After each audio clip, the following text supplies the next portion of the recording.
Hello students, आप सभी का स्वागत है आपके अपने यूट्यूब चैनल एडुशाला में। आज मैं फिर आप लोगों के लिए एक नई जॉब की वैकेंसी लेके आया हूं और ये जो जॉब की वैकेंसी है वो परमानेंट वैकेंसी है, कोई कॉन्ट्रैक्ट पे वैकेंसी नहीं है। और जॉब की जो वैकेंसी है वो आपकी सेल, जिसे हम लोग steel authority of India limited के नाम से जानते हैं, ये भारत सरकार का एक मिनी रत्न कंपनी है जिसमें स्टील का मैन्युफैक्चर होता है। इसके बहुत सारे प्लांट हैं, जैसे आपने सुना होगा भिलाई स्टील प्लांट, राउरकेला, दुर्गापुर, बहुत सारे इसके प्लांट हैं अलग अलग स्टेट में।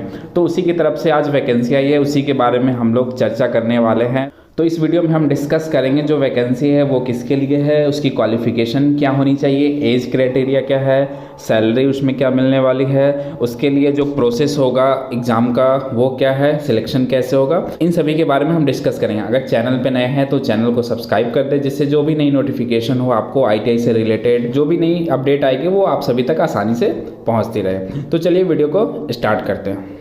तो जैसा कि आप लोग देख पा रहे हैं स्क्रीन पे कि जो ये वैकेंसी है वो आपका सेल की तरफ से है, और सेल के जिस प्लांट में वैकेंसी है उसका नाम है भिलाई स्टील प्लांट, जो जिसको चंदपुरा फेरस एलॉय प्लांट या सलेम स्टील प्लांट भी बोला जाता है। इसकी तरफ से ये रिक्रूटमेंट नोटिफिकेशन आई है और ये जो वैकेंसी है वो परमानेंट है। तो इसमें जो वैकेंसी आई है वो अलग अलग पोस्ट के लिए है, जिसमें बहुत सारे पोस्ट है।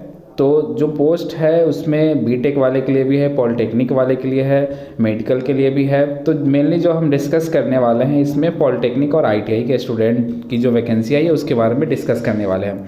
तो जो पॉलिटेक्निक की वैकेंसियाँ है, जो बच्चे पॉलिटेक्निक किए हुए, डिप्लोमा किए हैं, उनकी जो पोस्ट है वो उससे हम लोग ऑपरेटर कम टेक्नीशियन बोलते हैं। ये S3 ग्रेड में आता है सेल में। इसमें जो वैकेंसी आप देख रहे होंगे मेट्रोलॉजी है, मैकेनिकल है, इलेक्ट्रिकल है, इंस्ट्रूमेंटेशन और केमिकल, ये 5 ब्रांचेस है। इसमें अलग अलग वैकेंसी है, जैसे 9 वैकेंसी, 4, 4, 4 और 3 टोटल वैकेंसी ये है। कैटेगरी वाइज आपको इसमें वैकेंसी दिया हुआ है। तो ये जो पोस्ट है वो पॉलिटेक्निक वाले के लिए है, इसकी क्वालिफिकेशन हम नीचे डिस्कस करेंगे। उसके बाद देखते हैं जो मेन है आपका ITI वाले छात्रों के लिए, वो है जो पोस्ट 9 नंबर है, जिसे हम लोग अटेंडेंट कम टेक्नीशियन ट्रेनी बोलते हैं, और ये S1 ग्रेड में आता है। ठीक है, तो इसमें जो वैकेंसी है वो अलग ट्रेड, जैसे फिटर है, फिटर के लिए 28 है, इलेक्ट्रीशियन के लिए 15 वैकेंसी है, इंस्ट्रूमेंट मैकेनिक के लिए 3 है, इलेक्ट्रॉनिक मैकेनिक के लिए भी 3 है, और हेवी व्हीकल ड्राइवर के लिए टोटल वैकेंसी 5 है। ये कैटेगरी वाइज है, अपने कैटेगरी के अकॉर्डिंग आप इसमें देख लीजिए कि कितनी वैकेंसी है। तो वैकेंसी तो ज़्यादा नहीं है, लेकिन जो भी वैकेंसी है आपकी वो अच्छी वैकेंसी है, क्योंकि वैकेंसी काफ़ी दिनों से सेल में वैकेंसी निकली नहीं है। परमानेंट वैकेंसी अप्रेंटिस हो रहा था, तो अभी काफ़ी दिनों बाद ये वैकेंसी निकली है।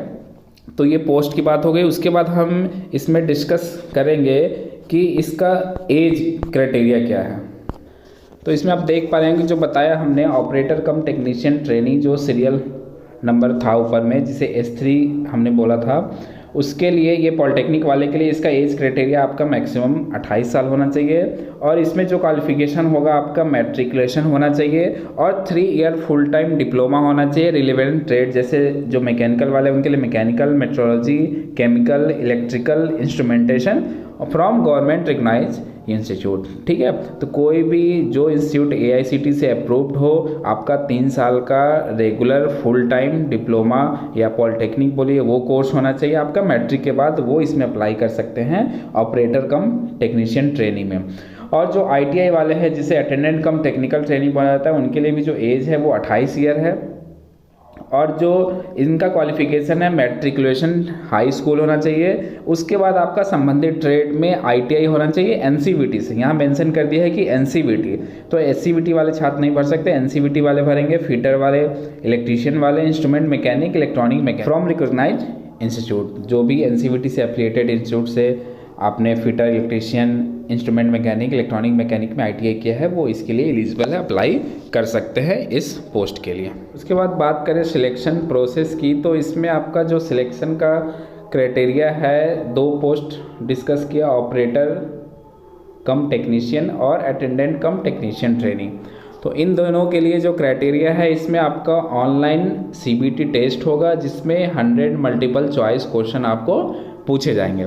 इसमें आपका जो जनरल और EWS कैंडिडेट है उनके लिए 50% स्कोर है आपका, उसमें मिनिमम क्वालिफ़िकेशन मतलब मिनिमम मार्क्स चाहिए क्वालिफाई करने के लिए, और SC ST OBC के लिए 40% स्कोर चाहिए मिनिमम उसमें क्वालिफाई करने के लिए। तो जो स्टूडेंट CBT एग्ज़ाम में क्वालिफाई कर जाएंगे उनके बाद क्या होगा कि उसके बाद उनका स्किल टेस्ट होगा। तो स्किल टेस्ट में जो भी कैंडिडेट ऑनलाइन टेस्ट में जितने भी कैंडिडेट पास होंगे उसके जितने भी पोस्ट होंगे उसके 3 गुने कैंडिडेट को बुलाया जाएगा आपको स्किल टेस्ट में। तो 1/3 category wise in order of merit, ठीक है। अगर 10 पोस्ट है तो 30 कैंडिडेट को बुलाया जाएगा आपको स्किल टेस्ट फिजिकल टेस्ट के लिए। तो फिजिकल टेस्ट जो होगा और स्किल टेस्ट होगा इसमें आपको बस क्वालिफाई करना पड़ेगा। जो क्वालिफाई कर जाएंगे स्टूडेंट और उसके बाद जो फाइनल मेरिट बनेगी वो आपका ऑनलाइन जो टेस्ट हुआ है उसी के बेसिस पे बनेगी। बस आपको क्या होना चाहिए, स्किल टेस्ट में क्वालिफाई होना चाहिए। बात करें इसमें सैलरी की, तो जो 2 पोस्ट है S1 और S3 पॉलिटेक्निक और ITI के लिए, तो इसमें 2 साल का प्रोबेशन पीरियड है। प्रोबेशन पीरियड में आपको जो सैलरी मिलेगी S1 वाले के लिए 12,900 फर्स्ट ईयर में पहले साल और दूसरे साल 15,000। उसी तरह जो पॉलिटेक्निक वाले उनको 16,100 और 18,300 ये आपको फर्स्ट ईयर पहले साल और दूसरे साल मिलेगी। उसके बाद फिर आपका ट्रेनिंग कंप्लीट हो जाएगा। उसके बाद आपको सैलरी जो मिलेगी वो फिक्स जो आपका ग्रेड पे लग के जो सैलरी आएगी वो मिलेगी। तो ये तो 2 साल आपको ट्रेनिंग पीरियड में है तो उस समय सैलरी कम मिलेगी। उसके बाद जो है आपका ये जो बेसिक होगा 26,600, उसके बाद हर साल 3% इंक्रीमेंट होते जाएगा। और ये जो ITI वाले स्टूडेंट हैं उनके लिए 25,070 रुपया और हर साल इसमें 3% का इंक्रीमेंट होगा। और जो DA रहेगा सरकार के अनुसार वो आपको इसमें मिलेगा। इसके अलावा भी बहुत सारे अलाउंसेस सेल प्रोवाइड करती है, जैसे मेडिकल अलाउंसेस हो गया, आपका PF कटेगा, अगर NPS में है तो NPS कटेगा। बहुत सारी फैसिलिटी इसमें अलग से आपको प्रोवाइड की जाती है, तो वो सभी फैसिलिटी आपको मिलेगा। उसके बाद बात करें फ़ीस की, तो इसमें आपको फॉर्म अप्लाई करने के लिए जो फ़ीस है S3 कैटेगरी वाले के लिए, उनके लिए OBC जनरल EWS के लिए 500 लगेगा और उसके अलावा जो भी है उनको 150 रुपये लगेगा। उसी तरह S1 वाले के लिए 300 लगेगा और जनरल OBC के लिए और SC ST वाले के लिए 100 रुपये ये फ़ीस आपको ऑनलाइन पेमेंट करना पड़ेगा। उसके बाद है कि अप्लाई कैसे करना पड़ेगा, तो क्योंकि अप्लाई का डेट अभी हम बताया नहीं है, नीचे मेंशन किया हुआ है, बताऊंगा कि कब से अप्लाई होगा। तो इसके अप्लाई करने के लिए आपको सेल के वेबसाइट पे www.sale.coin में आपको एक कैरियर लिंक मिलेगा, उसमें आपको जाके यहाँ पे ये अप्लाई करना पड़ेगा। क्योंकि ये अभी अप्लाई इसका स्टार्ट हुआ नहीं है, सबसे नीचे आपको मेंशन किया दिखा रहा हूँ कि इसमें अभी एप्लीकेशन स्टार्ट हुआ नहीं है। एप्लीकेशन आपका जो स्टार्ट होगा वो देखिए, start date of recipient of online application. तो ऑनलाइन जो एप्लीकेशन होगा वो 26 नवंबर से स्टार्ट होगा और लास्ट डेट जो है आपका वो 17 दिसंबर तक है। तो अभी ऑनलाइन एप्लीकेशन स्टार्ट नहीं हुआ है, इसलिए लिंक अभी एक्टिवेट नहीं हुआ है। जो लिंक है वो हम अपने डिस्क्रिप्शन बॉक्स में नीचे दे देंगे। जब आपका 26 से स्टार्ट हो जाएगा तो आप उस लिंक पे जाके इसको ऑनलाइन अप्लाई कर सकते हैं।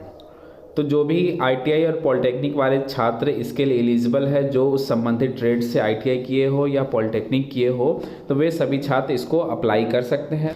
तो आशा करता हूँ कि आप लोगों को वीडियो पसंद आया। अगर वीडियो पसंद आया तो वीडियो को लाइक करें, शेयर करें, हमारे चैनल को ज़्यादा से ज़्यादा सब्सक्राइब करें, जिससे जो भी नई नोटिफिकेशन है वो आपको आसानी से मिलते रहे। मिलते हैं अपने नेक्स्ट वीडियो में कुछ इसी तरह की अपडेट के साथ, तब तक के लिए धन्यवाद।